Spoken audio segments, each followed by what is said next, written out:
आपने समय दिया हमें इतने व्यस्त टाइम पर, बहुत शुक्रिया है। एएनआई के तो दर्शकों की संख्या भांति भांति की है, तो उन सभी दर्शकों को नमस्कार। मोदी जी, अब लगभग आखिरी दौर आ गया है चुनाव का। क्या जो आपने लक्ष्य तय किया था 400 पार का, आपको लगता है कि वो पार हो रहा है? क्योंकि विपक्ष तो कन्विंस्ड है कि ऐसा नहीं हो रहा है। वो कह रहे हैं कि 220 240 होगा। आखिरी दौर शब्द प्रयोग किया आपने, मुझे उसमें बहुत सी चीजें नजर आ रही है। एक, हमारा एक नया दौर शुरू होगा, उसका उसके अंदर संकेत है। दूसरा, जो लोग बड़े सपने देख करके बड़े वादे कर रहे थे, उनके लिए भी आखिरी दौर है। तो चुनाव का आखिरी दौर ऐसा इतना नहीं, उनकी स्थितियों का भी आखिरी दौर है। प्रधानमंत्री जी, आरक्षण इतना बड़ा मुद्दा इस बार कैसे बन गया? आप तो माइक्रो चिप्स और मैन्युफैक्चरिंग, इस पे बात हो रही थी, लेकिन आपको बार बार हम आरक्षण पे बात करते हुए क्यों देखना पड़ रहा है? मुझे नहीं करना पड़ रहा है, मुझे सचेत करना है मेरे एससी, एसटी, ओबीसी और अति पिछड़े भाई बहनों को, क्योंकि इनको अंधेरे में रख करके ये लोग लूट चला रहे हैं। और चुनाव एक ऐसा समय है कि जो सबसे बड़ा संकट आ रहा है, उससे देशवासियों को मुझे जागरूक करना चाहिए। और इसलिए मैं आग्रहपूर्वक जनता जनार्दन को समझा रहा हूं, क्योंकि ये दो चीजें हो रही हैं। एक, भारत के संविधान की मूल भावना का हनन हो रहा है, संविधान की मर्यादाओं को तार तार कर दिया जा रहा है, और वो भी अपनी वोट बैंक की राजनीति के लिए। अब मुझे याद है, मैंने हाउस में कभी कांग्रेस के नेताओं को सुना, तो वो ये कहते थे कि पीएसयू का प्राइवेटाइजेशन कर रहे हैं आप, तो आप आरक्षण मिटा देना चाहते हैं। अब रियलिटी तो है नहीं, गप्पाजी कर रहे थे। लेकिन मेरे सामने आया कि जो लोग इतने बड़े दलितों के हितैषी अपने आप को कहते हैं, आदिवासियों के हितैषी कहते हैं, वे हकीकत में उनके घोर दुश्मन हैं। इन्होंने रातों रात एजुकेशनल इंस्टीट्यूशंस को माइनॉरिटी इंस्टीट्यूशंस बना दिया। माइनॉरिटी इंस्टीट्यूशन बना दिया तो उन्होंने आरक्षण उसमें खत्म कर दिया। अब उनके अधिकार क्षेत्र में नहीं था, वैसा एक नियम बदल दिया उन्होंने, और यूनिवर्सिटी तक को माइनॉरिटी स्टेटस दे दिया। अब दिल्ली में ही जामिया मिलिया जो यूनिवर्सिटी है, उसको उन्होंने माइनॉरिटी बना दिया, उसमें सारे आरक्षण खत्म हो गए। एडमिशन में भी नहीं, नौकरी में भी नहीं। और बाद में तो चीजें उभर करके आई कि करीब करीब 10,000 ऐसे इंस्टीट्यूशंस हैं जिसको इस प्रकार से आरक्षण के जो एससी, एसटी, ओबीसी का अधिकार था, वो पिछले दरवाजे से उसको छीन लिया गया है, संविधान की पीठ में छोड़ा भोंका दिया है। बाबा साहब आम्बेडकर ने जिस सपने से ये व्यवस्था खड़ी की थी, उसको इन्होंने वोट बैंक के लिए गिरवी रख दिया है। तो ये एक चिंताजनक बातें मेरे सामने जब आई, तब मुझे लगा कि मेरा दायित्व बनता है कि मैं देश को अवगत। इतने में इनका मैनिफेस्टो आया। इस मैनिफेस्टो ने और चौंका दिया, और इसलिए मैंने पहला मैनिफेस्टो देखते ही मेरा पहला कमेंट था कि ये मैनिफेस्टो पर मुस्लिम लीग की छवि है। तो 2-3 दिन तो उनको लगा कि इसका जवाब देने की जरूरत नहीं है, ये अपने आप ही बात खत्म हो जाएगी। जब उन्होंने कोई जवाब नहीं दिया तो फिर मैं एक एक चीज खोलने लगा। जैसे इस देश में वो ये कहें कि हम खेलकूद में भी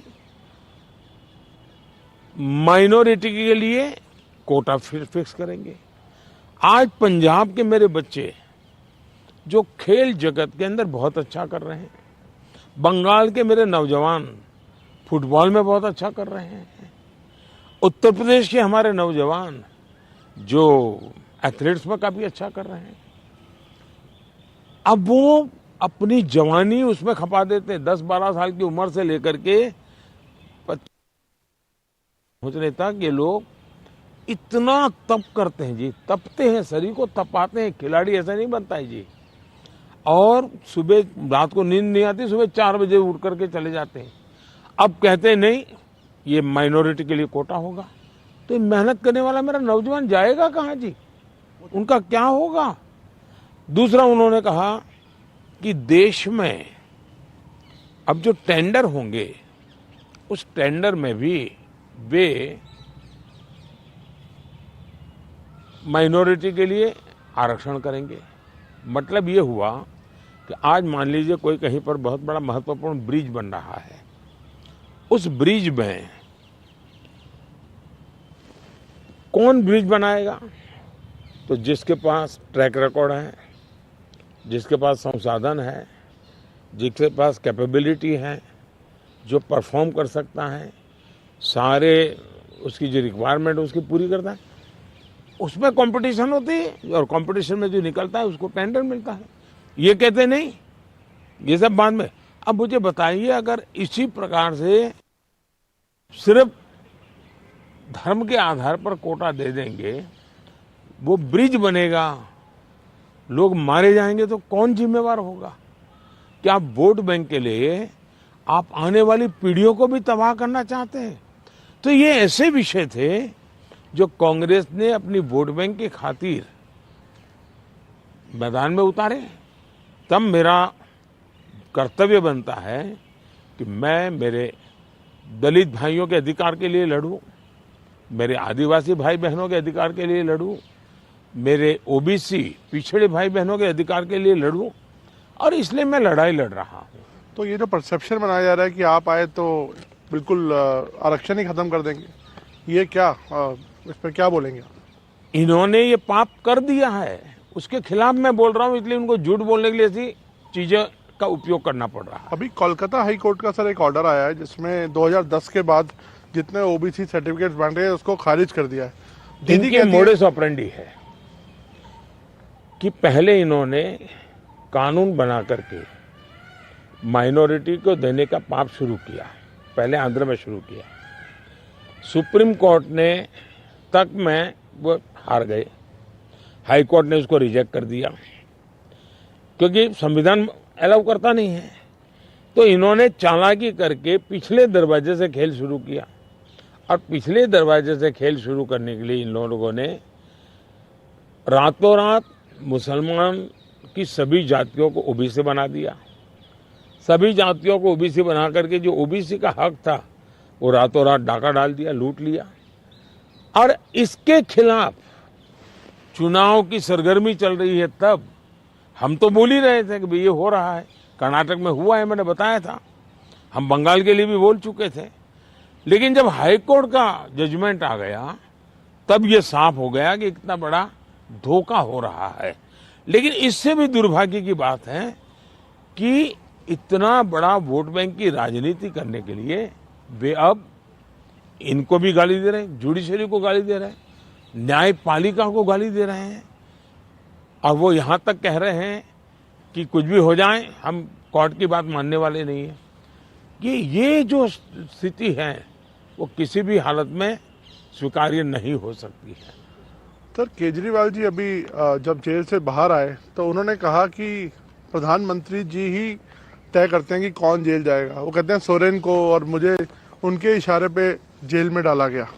अच्छा होगा ये लोग संविधान पढ़ ले, देश के कानून नियम पढ़ ले, मुझे किसी को कुछ कहने की जरूरत नहीं है।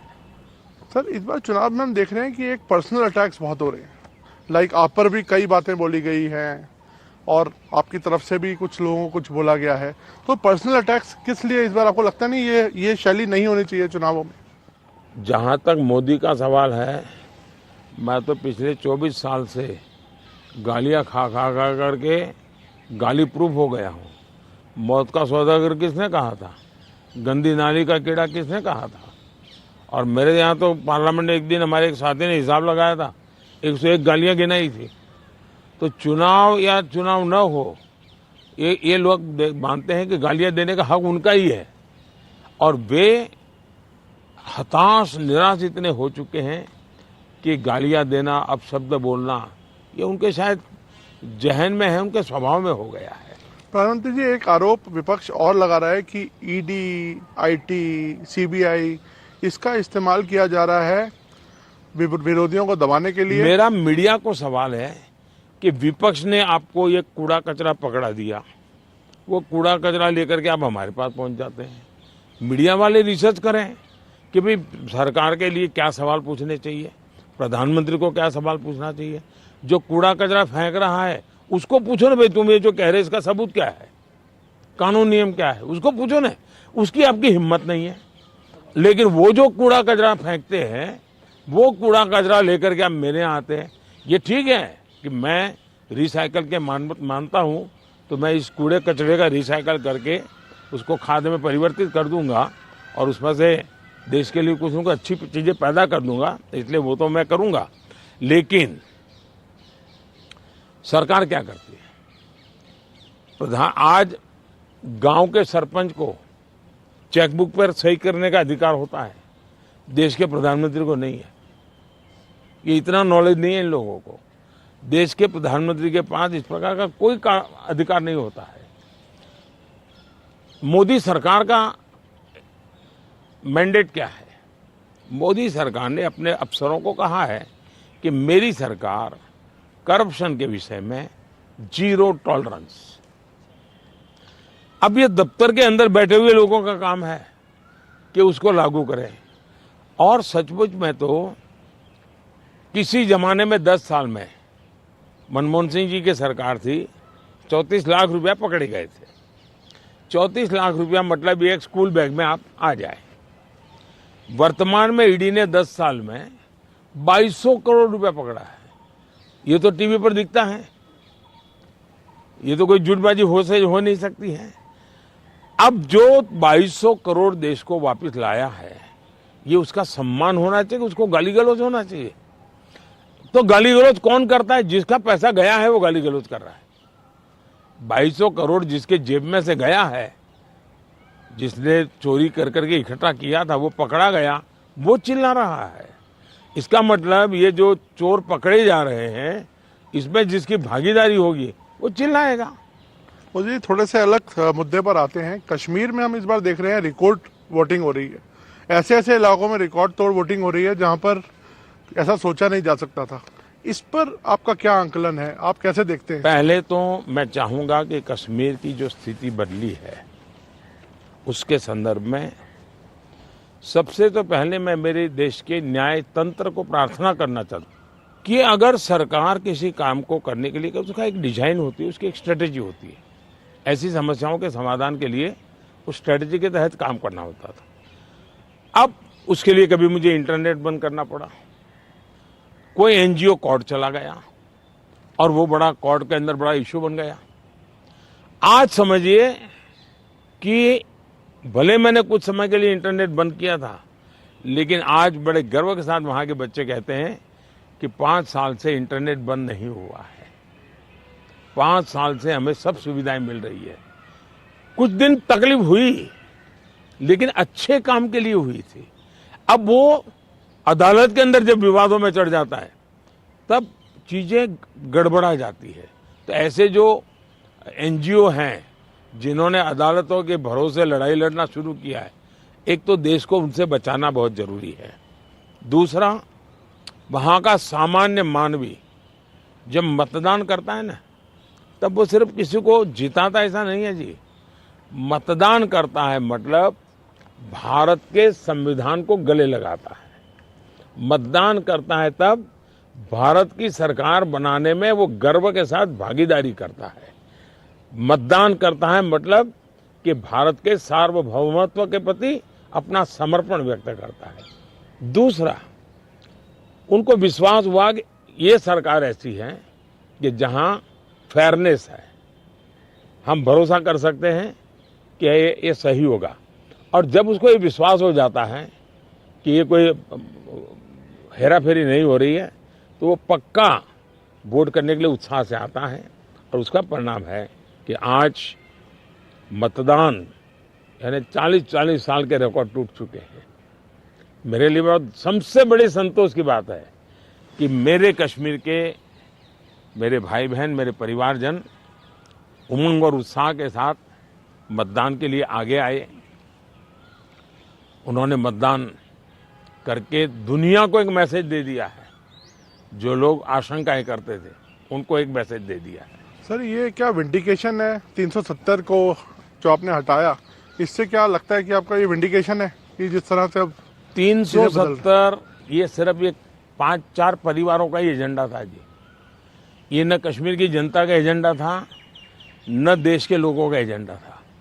ये अपने फायदे के लिए ये 370 की ऐसी एक दीवार बना के बैठे थे ताकि कोई झोंक न पाए। और कहते थे 370 हटेगी तो आग लग जाएगी। वो कहते थे 370 हटेगी तो कश्मीर चला जाएगा। आज ये सत्य हो गया कि 370 हटने के बाद ज्यादा एकता की अनुभूति हो रही है। कश्मीर के लोगों का अपनापन ज्यादा बढ़ रहा है और इसलिए इसका सीधा परिणाम चुनावों में भी दिखाई देता है, टूरिज्म में दिखाई दे रहा है। G20 समिट वहां होती है, बड़े शान से कश्मीर ने उनका स्वागत किया पूरी दुनिया का। और इसलिए ये कैसे झूठी दीवारें खड़ी कर करके देश को टुकड़ों में देखा गया, इसका ये उदाहरण है और उसको मैंने ध्वस्त किया है। सर, वेल्थ क्रिएटर्स को लेके भी बातचीत, एक नैरेटिव आता है कि कभी राहुल गांधी जी बोलते हैं कि आप कुछ परिवार को आप बढ़ा रहे हैं, अभी आपने हाल में उनको बोला। तो क्या लगता है कि देश में जो वेल्थ क्रिएटर्स हैं उनको ही उन पर राजनीति होनी चाहिए? मैं फिर कहता हूं, जो लोग ये कूड़ा कचरा फेंक रहे हैं उनको पूछो ये तुम कहां से लाए हो, उनसे बात करो भाई। आप उनसे तो कुछ पूछते नहीं हो। और इसलिए मैं समझता हूं कि ये चर्चाएं उनके साथ करें तो ज्यादा अच्छा होगा। सर, उड़ीसा में अभी चुनाव होने हैं अभी हाल में, उधर आपकी देखा जाए तो काफी अच्छे संबंध थे नवीन पटनायक जी के साथ, उन्होंने कई मुद्दों पर आपको सपोर्ट किया।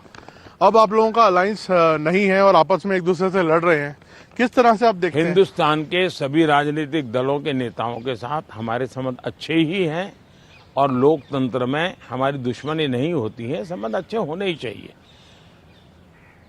अब सवाल ये है कि मैं मेरे संबंधों को संभालूं कि उड़ीसा के भाग्य की चिंता करूं। तब मैंने रास्ता चुना कि मैं उड़ीसा के उज्जवल भविष्य के लिए अपने आप को खपा दूंगा। उसके लिए मेरे संबंधों को मुझे अगर बलि चढ़ाना पड़ेगा तो मैं उड़ीसा की भलाई के लिए बलि चढ़ाऊंगा। और चुनाव के बाद मैं कन्विंस करूंगा हर एक को कि भाई मुझे किसी की दुश्मनी नहीं है, लेकिन 25 साल से उड़ीसा में प्रगति नहीं हो। और सबसे बड़ी चिंता ऐसी है कि कुछ एक ऐसी टोली है जिसने पूरे उड़ीसा की व्यवस्था को कब्जा कर लिया है। ऐसा लगता है पूरी व्यवस्था को बंधक बना दिया है। और जब इतना बंधक बना दिया है तो बहुत स्वाभाविक है कि उड़ीसा अगर उस बंधनों से बाहर आएगा तो उड़ीसा खिलेगा। उड़ीसा की अस्मिता का सवाल है। इतने प्राकृतिक संसाधन है उड़ीसा के पास, एक समृद्ध राज्य के गरीब लोग देख करके दुख होता है। हिंदुस्तान के समृद्ध राज्यों में उड़ीसा है, इतनी प्राकृतिक संपदा है, और हिंदुस्तान के गरीब लोगों के राज्य में भी उड़ीसा है। तो इसके लिए सरकार जिम्मेवार है और इसलिए उड़ीसा के लोगों को उनका हक मिलना चाहिए, उड़ीसा को उसकी अस्मिता मिलनी चाहिए। उड़ीसा का भाग्य बदलने वाला है, सरकार बदल रही है। मैंने कहा है कि उड़ीसा की वर्तमान सरकार की एक्सपायरी डेट 4 जून है और 10 जून को बीजेपी का मुख्यमंत्री उड़ीसा में शपथ लेगा। मोदी जी, बंगाल में भी ताबड़तोड़ एक टक्कर की लड़ाई चल रही है, आपके भी बहुत कैंपेनिंग वहां पे आपने की है और अभी आप शायद फिर जाने वाले हैं बंगाल। क्या लगता है आपके प्रोस्पेक्ट्स कैसे रहेंगे बंगाल में? एक तो मुझे लगता है कि एनआई के जो फुट सोल्जर्स हैं, एक बार उनको वेरीफाई कर देना चाहिए कि वो कहाँ से रिपोर्टिंग आपको ये भेजते हैं। बंगाल के चुनाव में टीएमसी पार्टी अस्तित्व की लड़ाई लड़ रही है। आपने देखा होगा पिछले असेंबली के चुनाव में हम 3 थे, 3 में से बंगाल की जनता ने हमें 80 पर पहुंचा दिया। हमें लोकसभा के अंदर भारी बहुमत पिछले चुनाव में मिला था।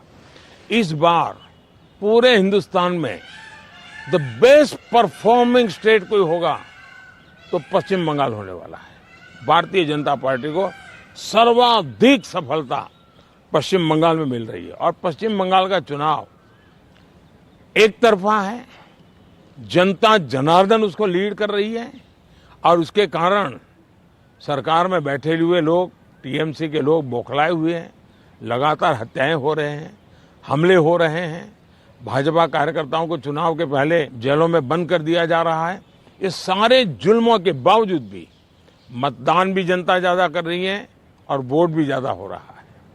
मोदी जी, आपके हिसाब से तो लगभग अब आपका तय है आना, और सबको लगता है ऐसा, ज्यादातर लोग आपको प्रेडिक्ट कर रहे हैं कि आप वापस आ रहे हैं। तो मोदी 3.0 में ये देश क्या उम्मीदें रखे आपसे, क्या आपकी प्रायोरिटीज होंगी? विकसित भारत, 1 पॉइंट एजेंडा, विकसित भारत। चलिए, बहुत बहुत धन्यवाद भैया, नमस्कार।